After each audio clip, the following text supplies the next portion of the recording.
OffBeat Sports Podcast presented by Celsius. It's been a tale of two seasons for the Boston Celtics. I probably aged about 10 years just from that series. I'd probably compare myself to just a younger, smarter, more handsome, stronger Michael Jordan. Let's go Celtics. Go Patriots. These are guys who, when you give them a bowl of Cheerios in the morning, they finish every last drop of milk. Absolute clown over here. I'm ready when you are, baby.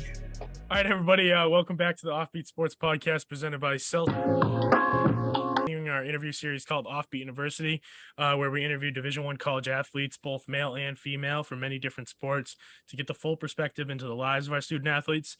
Today, we're joined by Jack DeBoer, from forward for the Niagara University men's hockey team, and older brother of former guest Matt DeBoer. Thanks for joining us, Jack. We appreciate it. Yeah, thanks for having me on, guys. Is happy to be here. So you played for the Salisbury School in Connecticut through your high school years. So what was your favorite memory of playing there? I have a lot of them, but just I think just the overall experience of playing there. I think at that age you're either playing kind of U16 hockey or you get to go play prep school, and that was really cool experience for me. You get to play in front of student sections at an early age and sold out crowds and stuff like that. So, and the hockey was really good too. So it was kind of a win-win situation for me in terms of that. And I really enjoyed my time there. I had a great coach, Andrew Will, and he taught me a lot and, kind of helped me make that next step, in my hockey career. So Salisbury was a huge stepping stone for me in terms of hockey. So prior to joining the team at Niagara University, you previously played 3 years at Boston University, which is one of the nation's premier D1 hockey schools. So what was it like playing with and against guys who very well could be or maybe already are in the NHL? Yeah, it was awesome. I mean, just going up against those guys every day in practice, I think just makes you better as a player. And, I was lucky I got to play with some, unbelievable players. My freshman year, we had Dante Fabro, who plays for Nashville now, and Ottinger, who plays in Dallas. And then we had, Zegras my sophomore year, and Farabee my freshman year as well. So, these are high-end NHL guys now, and it just goes to show how great of a school that is and how great of a program that is that they're, that all these top end guys are committing and going there. And it was really cool for me just, hanging out with them off the ice and becoming buddies with them and stuff. And then obviously seeing what they can do on the ice too was pretty special. So like I said, just the same thing with Salisbury. I think I really enjoyed my time there. It was a great school right in the city downtown, and I definitely had a lot of fun there as well. So forgive me if things go bad. I know I've cut out twice now. Working on some Wi-Fi problems. Classic Harry, always fucking something up. But on a lighter note, playing at such a high level at such a young age, representing your country for a whole ass national U18 team, you know what I mean? Like, That's got to be crazy. And I just want to hear All right. So what was your experience playing for a team like that? Harry cut out. So, well. Yeah. Again, same thing as BU. It was unbelievable. It's a little different when it's a little more special. Sorry, cutting you off real quick. My Harry, bad. I finished the question for you. I'm glad you could finish the question, but that's what I was trying to get to. Yeah, no worries. I mean, I think it's a little different when you get to represent your country every day and put the USA jersey on. I think it's a different feeling than, playing for your school or something like that. It's, you're kind of representing your whole country. So, playing at the U.S. national program for 2 years there was probably the best 2 years of my life playing hockey. I met some of my best friends that are still my best friends to this day. And, playing in the USHL was obviously great at such a young age. And then the best part was playing in the international tournaments. We went traveled all around the country, and then went to Europe probably 4 or 5 times for international tournaments as well. So, whenever you get to put the USA jersey on and play Russia or Canada or Sweden or anyone like that, it was those games were meant a little more, and we definitely got a little more fired up for those. So it was an unbelievable experience, and I'm just really grateful that I got those 2 years there in Michigan at the US program. Yeah, I made myself look stupid when I was talking. I think it was your brother about or it was either your brother or Loudon that we talked to about the U.S. team, and I said something like about the Mighty Ducks, because I was like, that's pretty much the extent of my hockey knowledge. Yeah. Yeah. Wait, did you get Mighty Duck vibes when in these international tournaments? So wait, I'm gonna cut you off real quick before you can answer that, Jack. So if you just stated before you asked this question that you made yourself look stupid about asking a Mighty Ducks question, why would you continue to ask a Mighty Ducks question? I think it's a fun question. As someone who enjoyed that movie thoroughly, I think it's important. This is coming from the same guy who called hockey halves. No, that was me. Yeah. Yeah, this is just a gaggle fuck of an episode, Jack. I apologize. We got I Cross. think that's a good question. We got me lagging in and out, Cross asking stupid questions, and Aiden with backwards offbeat sports behind him. So this has been great so far, and I'm good. Okay, I think that was a good question, and I think we should listen to the answer, because it maybe it was exactly like the Mighty Ducks. Yeah, I mean, I think obviously growing up, I watched that movie probably 20 times now. So, it's still, to this day, you can put it on. It's still a great movie. So, I think you got those vibes for sure. I think it was probably a little different for us than them, but I can see where you're going there. Hey, see? Yeah, I got you. Not a dumb question. Yeah. It was a good question. Jack, rate that question on a scale from 1 to 10. I'd probably give it like a 7. Hey, So it's an ass question. It's mid. It's mid. It's a mid question. It's passing. All right. So, being a high-profile athlete, like you said, you played for the U.S. national team, you played in the USHL, and you played at BU. So you obviously had many choices in where you could play after you decided that you were ready to move on from BU. So walk us through the process of what made you want to transfer, and also what made Niagara stand out from other schools that may have been recruiting you? Yeah, I think, well, first off, I had, a great 3 years at BU. I obviously met some of my best friends and had great coaching staff, and the city and school was second to none, and I had an unbelievable time there. But, I think it was just time for a change. I think, my 3 years there were pretty tough because I came in as a true freshman. So, just coming in at such young of an age, it's hard to, come into college hockey and do really well unless you're, one of the guys like Zegras or some of these guys. So, I think, I got hurt my sophomore year, so that didn't help. And, they had some high-end guys coming in again for my senior year. So I just thought it was time to move on. And actually the NCAA had just changed the transfer portal rules. So, now you could transfer, without having to sit out a year. So, I just thought it was a perfect time for me to move on. And actually Coach Lammers here, our coach here, called me, and, and he was kind of the first ones that reached out to me after I entered the portal. And, I thought that was,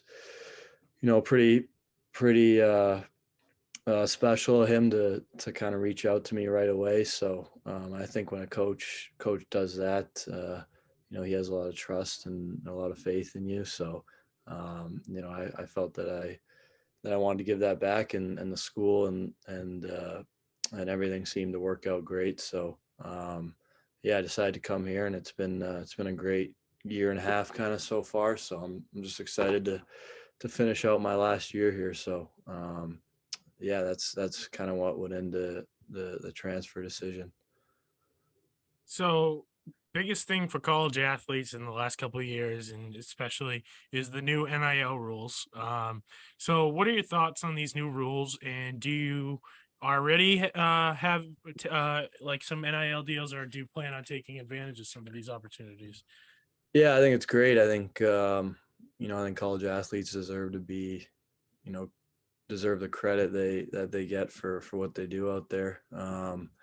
You can see a lot of football and basketball, all the high end players are starting to get some big deals, which is pretty cool to see. You never really saw that before. And for me personally now, not right now.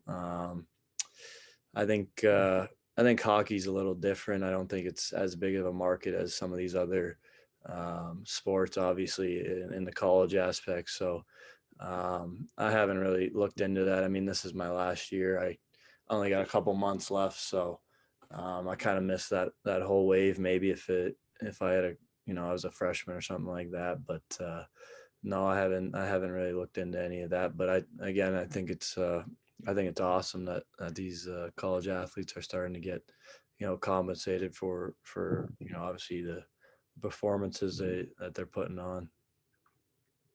And growing up, like high school wise, kind of in the background of what you do all the time is school.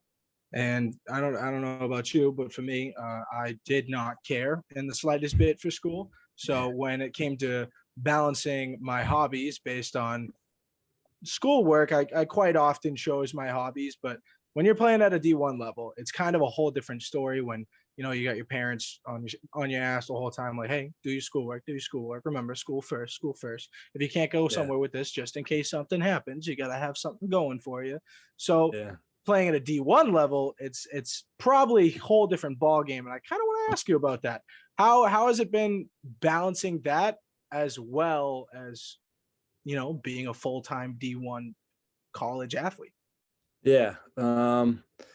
Well, it's obviously tough at times to kind of balance school and the athletic part, but I shouldn't, I'm not really complaining about that, just because how grateful I am to be in the kind of position I am 100%. right now. So but yeah, I mean, at times it's tough because you're on the road a lot during the season and you're missing classes and assignments. But I think over my 4.5 years now, I think what the schools do to kind of help us through that balance is been second to none. I mean, they help us with tutors whenever we need it.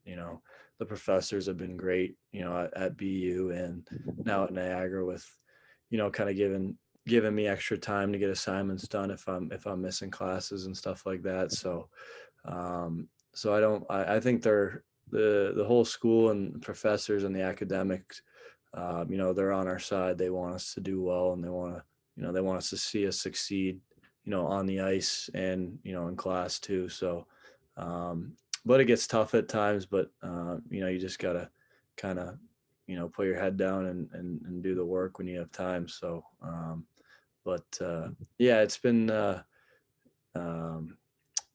I said, you just got to find that balance somehow. Yeah, 100%. So, as many who watch and listen to this podcast on a regular basis are aware of, your father, Pete, is the head coach of the Dallas Stars, was just hired this past summer. And your brother, Matt, who was on this podcast not too long ago, is a D1 player at Holy Cross on the men's hockey team. So, how would you say your father and your brother have impacted you on and off the ice throughout your career and really your whole life up to this point? Yeah, I think they've both been critical to where I am today. I mean, my dad obviously being around the game and playing, and now, coaching for 20 odd years, helps tremendously. I think he got me and my brother into the game, at a really young age, and he never forced us to play it. But, obviously being around him and, him coaching when we were younger, we always wanted to be at the rink and skating and stuff. So I think we both just kind of gravitated towards it. And yeah, he's huge. I mean, whether talking to him after games or him sending us videos on, what we can do better and just, small things that we can improve on, I think definitely gives us a huge advantage over other players. And he's been awesome for Matt and I. And then obviously having Matt there too, him playing at a high level as well, has been great too, because we kind of get to push each other in the summer and in the gym and on the ice and kind of get to battle it out in the summer to make sure we're ready for the season. So I'm really happy for him. I know he's doing well there too right now. So, it's just great to see that we're both kind of, where we are today. And and they've both been huge for me. 2 follow-up questions to that. 1, who's better, you or your brother? Oh, that's a rough one. The TJ Watt debate. Okay, here we go.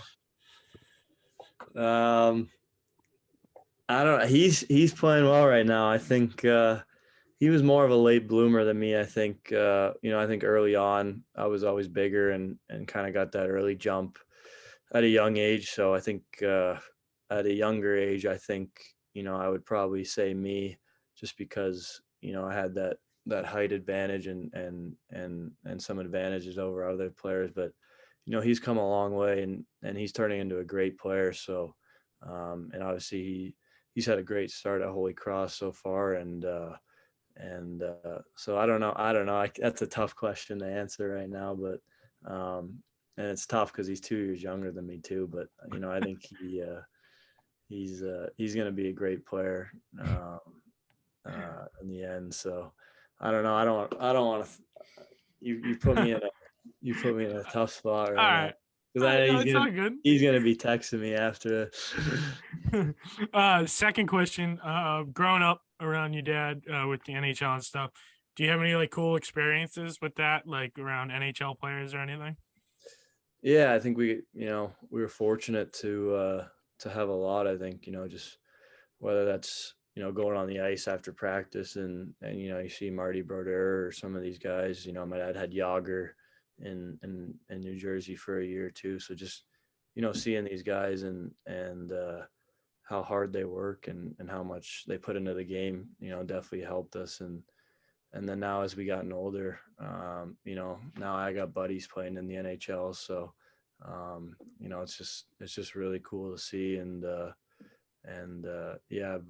been lucky to meet some of the all-time greats in the game. So I think that's a huge perk of having what my dad does for a living, and it's been really cool. So I mean, as a guy who grew up a fan of the NHL, who would you say you've looked up to growing up, or even model your game after? Yeah, growing up, my favorite player was Stamkos, but as I got older, I started to realize that I don't play like him at all, so I had to switch that one up a bit. It was Stamkos growing up for sure. I just loved the way he could shoot the puck at any time, and it usually went in the net. So, but now it's a little different now. I don't think I really, I just enjoy watching hockey now. I don't. I wouldn't say I have a favorite player now. I just enjoy watching, whether it's my dad's team or watching other games, some of the big names like McDavid and Matthews. I just think it's, the game's in a great spot where those guys are, carrying the league right now. So, but for sure it was Stamkos growing up. So hold on. We lost Harry for a sec. I think he's rejoining. Okay. If I cut in just on that question real quick. Yeah, go for it. So when Matt came on, he compared his game style to Joe Pavelski. So how accurate is that? Yeah. The immediate reaction was a shake of the head. So I don't know about that. Joe Pavelski's a very good hockey player, but I don't know. I guess I'll give it to him. I don't want to put him down too much, so I'll give that to him right now. But I'd say it's close enough. I'll give it to him. All right. So finally, we got some fun questions for you. We'll go a little bit rapid fire. They're kind of short ones. Okay. First one, what is your go-to pregame song to hype you up? Oh, go-to pregame song. I'd probably say "Money Trees" by Kendrick Lamar. Oh, Kendrick Lamar, not a bad song. Hey, respect. All right, Harry, you get the next one. all right. Before I ask this question, Cross, Yeah. Did you ask my question? Yes, I did ask your question. I am devastated. I'm devastated. Oh, It was Stamkos. That was his thing, but he doesn't have one now. That was what it was growing up. that That's usually Jack, I don't know. Harry's question. Jack, I don't know if you watched any of our episodes, but I come up with a fantastic intro to all those questions every time. It's always stupid. I was gonna be Wayne Gretzky this time. I just want you to know. He usually compares himself to something ridiculous. But let's talk about some cool celebrities real quick, right? So say you're a Warriors fan, like you'll often see, or a Warriors player, you'll often see like, you know, some big name, big shots out in the crowd, you know. Cavs fan, you know, you see the Kylie Jenner, Kendall Jenner, you know, you see that kind of status out in the crowd. Raptors, you know, they're critically acclaimed for the Drake starrings, you know. So say you're a big time player. Say you're on the Predators, right? Who do you want to see watching you in that crowd? Nashville. Doesn't have to be someone from Nashville. I don't know why you picked the Predators, but Well, you can't pick the Bruins. It's too obvious. That's a tough one.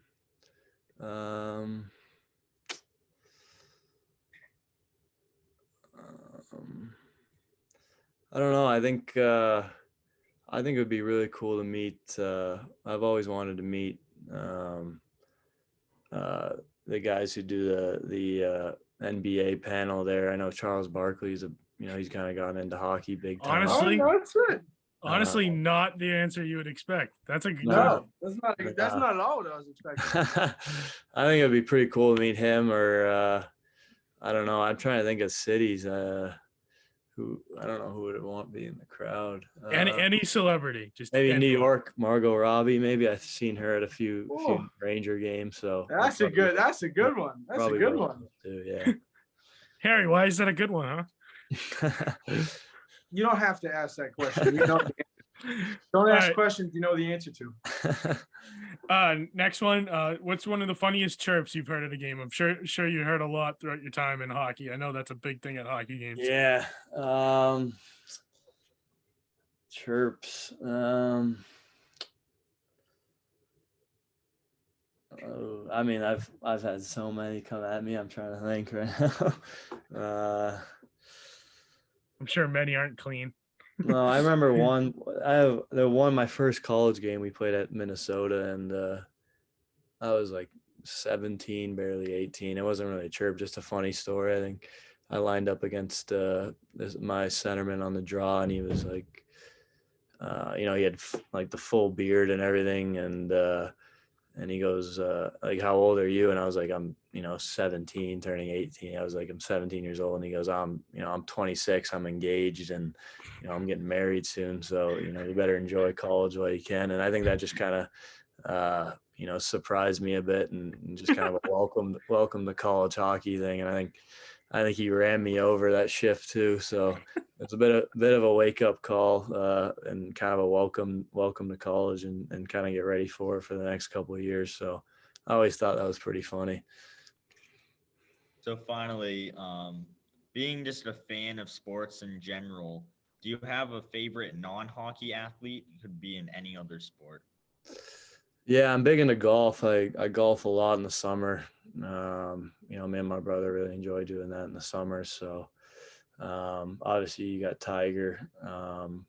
But right now I really like Jordan Spieth. I really like him. Just kind of watching him over the last, probably 6 or 7 years. I think it's just been, incredible what he's done, from such a young age in the game. And, every time, I throw it on a major or something like that, I'm always rooting for him. And then